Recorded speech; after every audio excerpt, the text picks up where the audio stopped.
Hello, சொல்லுடா. அண்ணா கால் பண்ணிருந்தா. Phone பண்ண போன் எடுக்க மாட்டியாடா? பிரேக்ல வந்திருக்கிறேன். என்ன மாற்று டக்குன்னு சொல்லு. அதுங்க வந்துச்சுங்கன்னா எனக்கு ஒரு போன் அடி காலு. நான் ஒண்ணுமே தெரியாத மாதிரி வந்து நின்னுக்கிறேன். நான் வந்து கேக்குறேன். சரி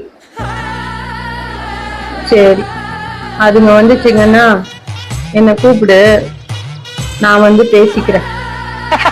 ஒன்னு சொல்றேன், எதுவா இருந்தாலும் நம்ம 3 பேர் மட்டும் பேசிக்கலாம் அப்படின்னு சொல்லிடுறேன். சரியா? கரெக்டா வரும்ல? இதுல வேற யாரும் வரக்கூடாதுன்னு சொல்லிடுறேன். நீயும் சைடுக்கு பேசுடா. பேச வேண்டிய நேரத்துல பேச மாட்டேடா நீ.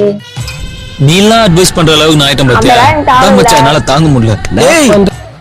அதான் நீ சொல்ற மாதிரியே பண்ணிடலாம். நம்ம 3 பேர் மட்டும் பேசுற மாதிரி அத பேச விடாம பண்ணிடு.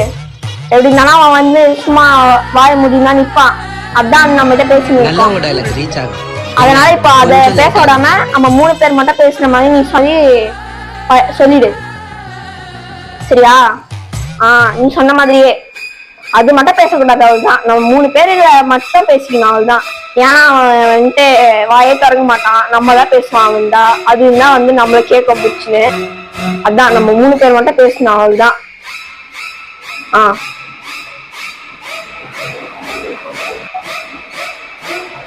அதான் நான் வீட்டுல இருந்து உனக்கு மிஸ் கால் கொடுப்பேன். நீ ஒண்ணுமே தெரியாத மாதிரி வா, நானும் வெளில வந்துருப்பேன். அதான் நீ ஒண்ணுமே தெரியாத மாதிரி வந்து வெளில வந்து இல்லு. அதான் நம்ம 3 பேர் மட்டும் பேசிக்கணும். அதுங்க வீட்டுல கேட்டுலாம் விட மாட்டேன்.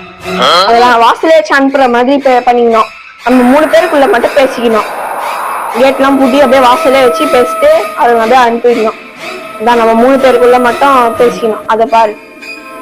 அவ்வளவுதான். அதான் நான் ஒன்னும் சொல்ல, நான் வாயே திறக்க மாட்டேன். நான் வந்துட்டு உன்கிட்ட பேசிக்க அப்படின்னு விட்டுருவேன் அவனை. அதான் நான் அப்படியே உங்ககிட்ட பேசிக்கணும்னு விட்டுறேன். நான் வெறும் அவ்வளவுதான். சரி சரி, வேற ஒண்ணும் இல்லைல்ல? சரி சரி, நான் வைக்கிறேன். வேலை இருக்கு. சரி, வைக்கிறேன். ஃபேமிலியோட வேற லெவல் பண்றீங்க ஆண்டி. ஓகேப்பா, தேங்க்யூப்பா. ஓசில கிடைச்சா உடம்புல ஒட்டுமா?